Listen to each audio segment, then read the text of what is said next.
In the news this week, your Omicron questions answered. From WA's borders to jab plans, medical experts weigh in on the new variant. Also tonight, an international anti-domestic violence campaign has entered its second week.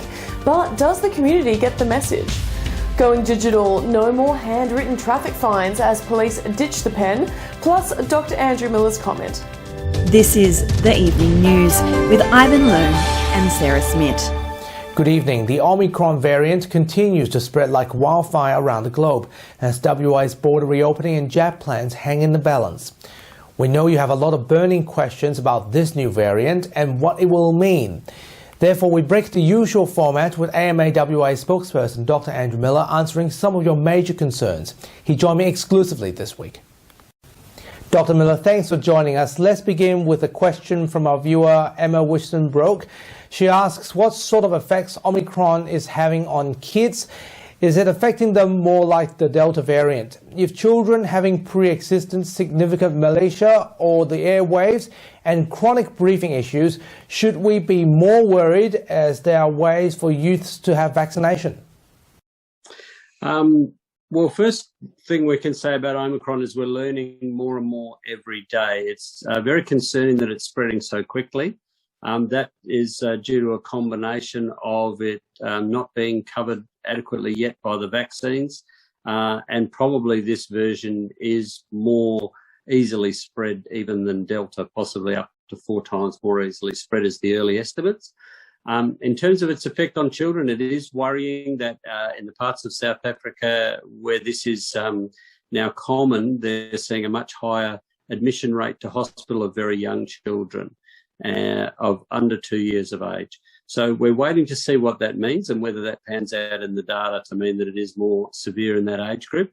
Certainly it's of concern, and certainly it makes vaccination of children down to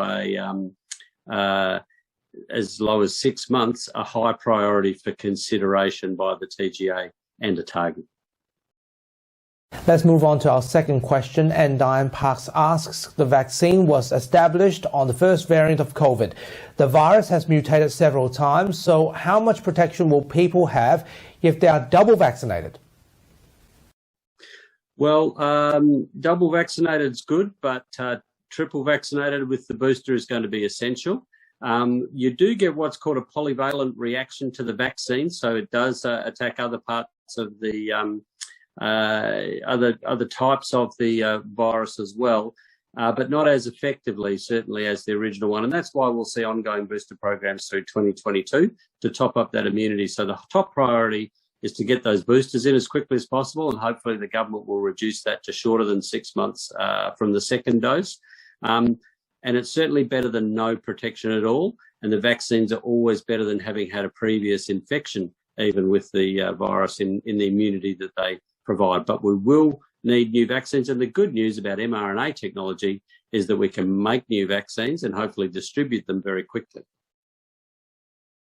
The third question goes to Max Nomate. She asks, which booster shot between Pfizer and Moderna gives the best results after 2 shots of AstraZeneca? Well, all vaccines are showing excellent response overseas for the third dose, and the third dose is really a lot better than just having had the second dose. The program in Australia is all Pfizer, and that's absolutely fine. After AstraZeneca, Pfizer or Moderna's first dose is absolutely fine. We may see Moderna come online early in the new year as a booster as well, but don't wait for that. As soon as you're eligible for a booster, go and get whichever one is available. Okay, Tracy Smith has this question for you, Doctor. She asks, would you agree with recent articles from UK and Canada suggesting delaying 6 to 12 weeks the second Pfizer vaccine increases immunity?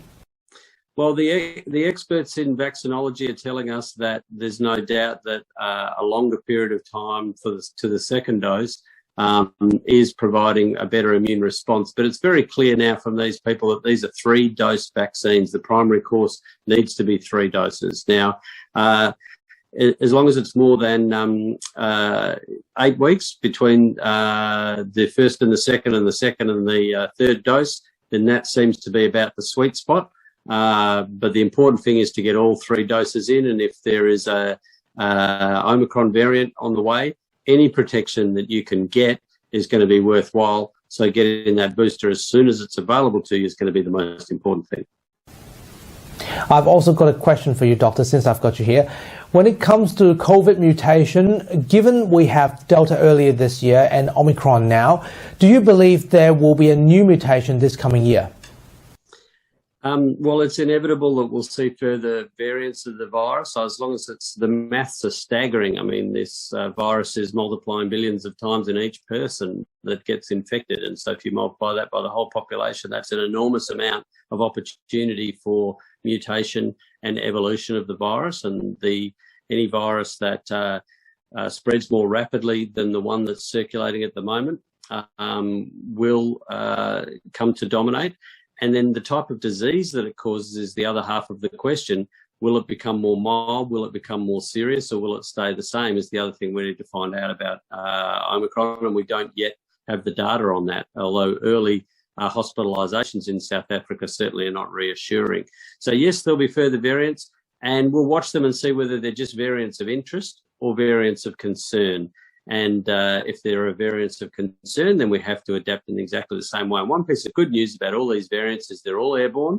And that means that we know how we can breathe clean air. We know that that involves high-grade masks. We know that involves fresh air and ventilation, HEPA filtration indoors when it's stagnant. And so having those tools already future-proofs us in a way whilst we update the vaccine technology. Dr. Miller, thanks for joining us this week, and we'll see you very shortly on this program for your commentary. Thanks, Ivan. Always good to be here. The state government's anti-domestic violence campaign entered its second week with more policies and education announcements. Respectful relationships programs will roll out in more WA public schools, while a domestic violence refuge expands in Mandurah. Steve Anderson reports. WA has entered into the second week campaign against domestic violence, with more initiatives announced in prevention and services.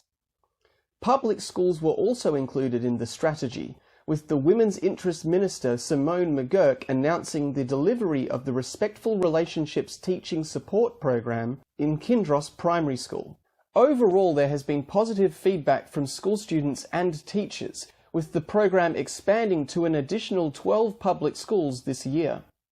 On services provided to victims, the government revealed the completion of the $2 million refuge expansion in Mandurah this week. The first therapeutic refuge also aims to assist victims of domestic violence with mental health, drug and alcohol addiction support. Steve Anderson, WAMN News. WA Police are moving into the new age of fines enforcement, ditching the pen and pad for digital infringement notices.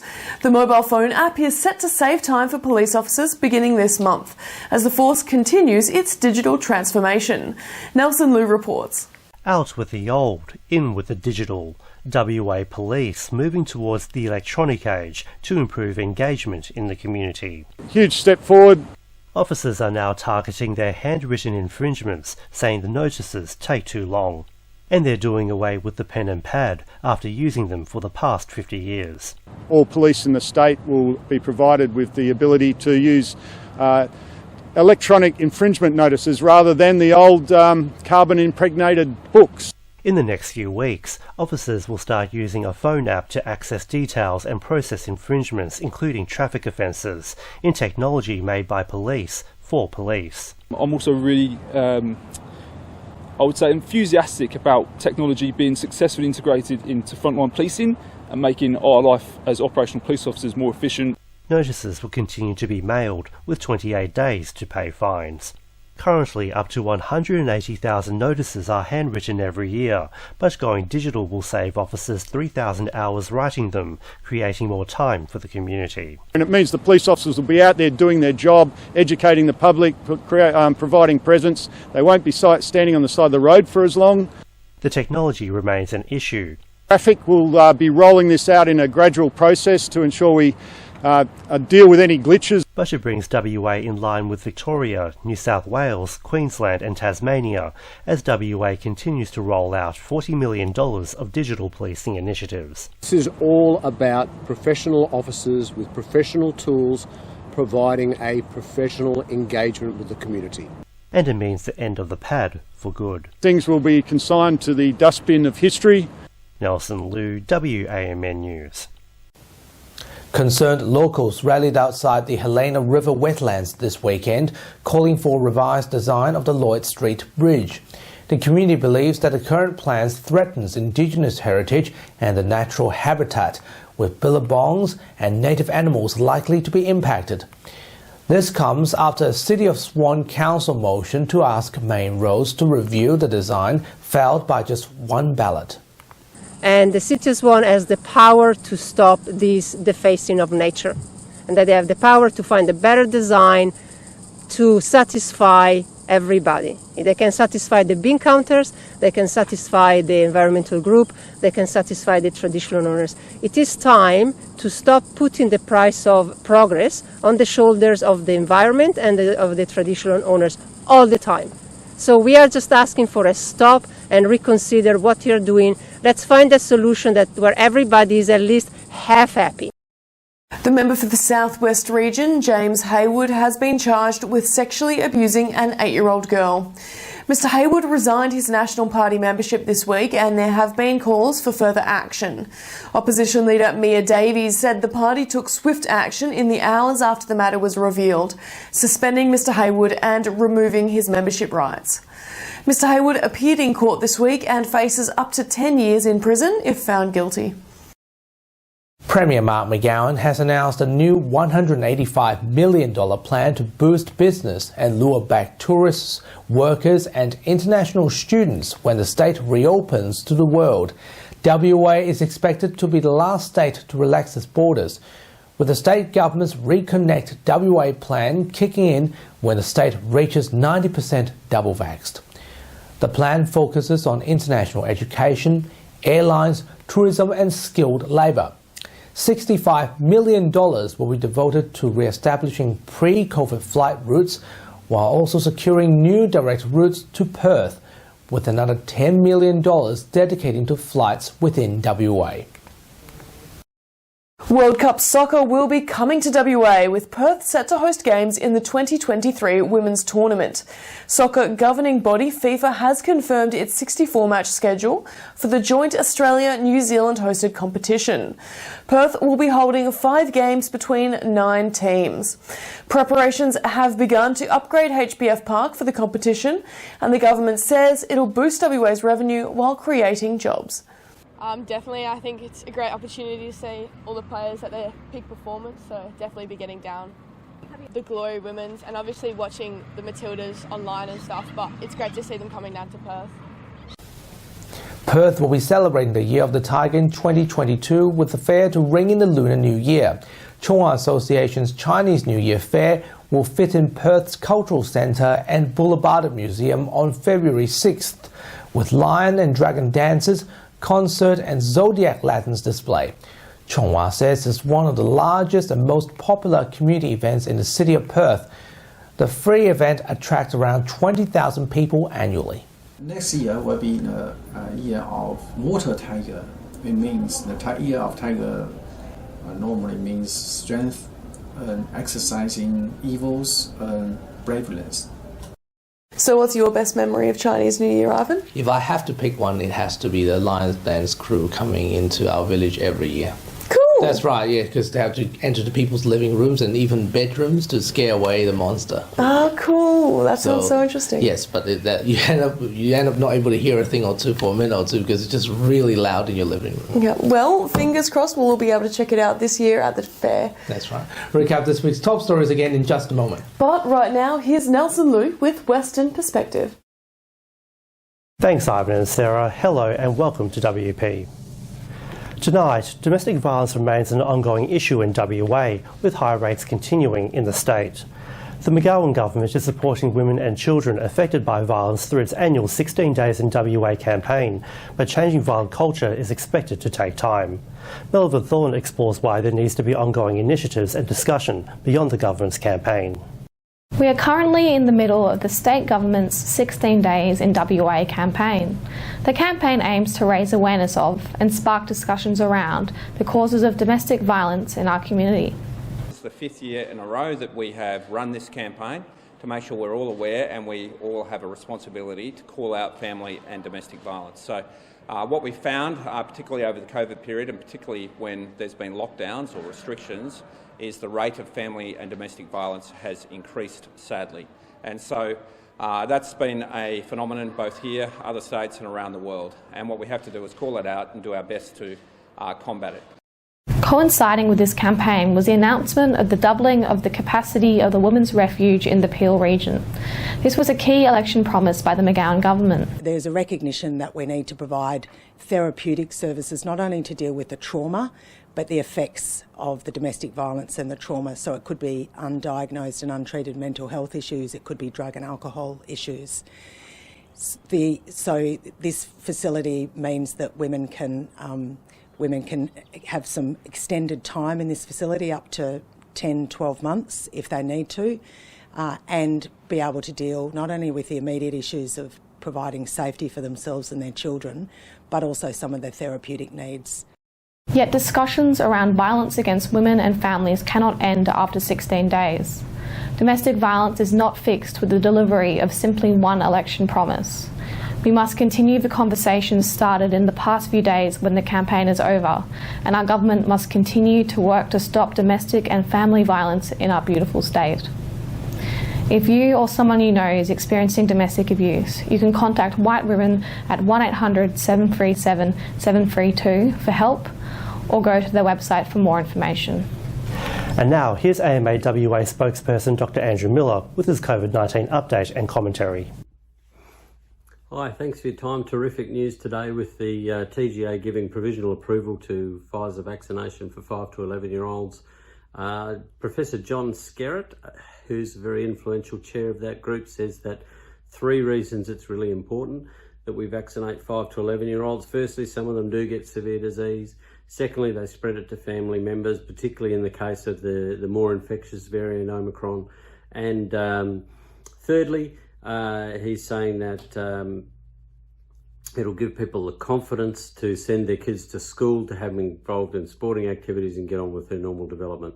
All really important things, to which I would add that we do not know the long-term effects of COVID in children, but we're worried because the basic scientists who are researching this at a cellular level say that it does affect all organ systems and that it takes quite some time for people to recover on a subtle level with their blood chemistry. So very, very important decision. Hopefully Otago will give the tick so that we can start on January the 10th to get Pfizer rolling in this age group. And it sounds as though it's going to be a 2-month gap between vaccination, but even just getting that first dose in, very important step forward. And then we need to, of course, be looking at the younger age group from 6 months through to 4 years, because the same reasons all apply to them, except that it seems as though from early information coming from South Africa that the younger children are getting even sicker with this new variant. The reason this variant is more transmissible is partly because of the mutations, which they say is making it about 4 times easier to spread than Delta, but also because it is not as susceptible to the current vaccinations that we have. So Omicron seems to be stepping around the side to about the tune of another 2.5 times, so that it's about 10 times more spreading than the Delta variant in a population that has high levels of vaccination. We don't know yet how severe the disease is as a result, but hospitalisations are rapidly rising there at the moment, and that's what we'll watch anxiously over the next week or so. But right now, let's just celebrate the great news that Australia is going more down the path of the US, which has, in an enlightened manner now, safely and effectively vaccinated more than 4.2 million kids, not a single case report of myocarditis or the pericarditis problem that we see in sort of young adult males. And so really very encouraging, and hopefully will make school participation a much more relaxed thing for parents come the new year here in Western Australia. Thanks again for your time.